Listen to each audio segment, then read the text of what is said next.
स्थैर्य, फलटणकरांचं हक्काचं व्यासपीठ।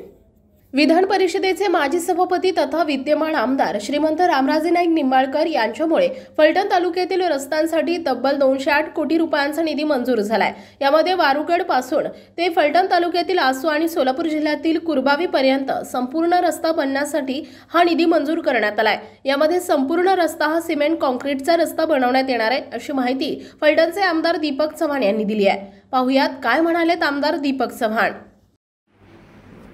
श्रीमंत रामराजे साहेबांच्या माध्यमातून आम्ही महाराष्ट्र शासनाकडे हायब्रिड ॲन्युइटी मॉडेल याच्या माध्यमातून रस्त्याच्या कामाची मागणी केली होती, परंतु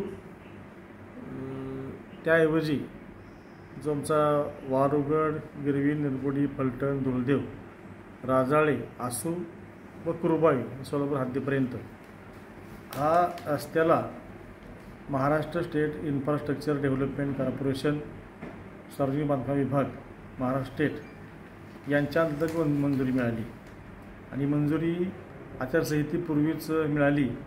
त्याचं टेंडरही पब्लिश हे 11 मार्च 2024ला झाले। या संदर्भाची माहिती या ठिकाणी आपल्याला देतो आहे। त्याचं एकूण जो खर्च आहे ते 208 कोटी रुपये आहे आणि साधारणपणे 50 किलोमीटर त्याची लांबी आहे।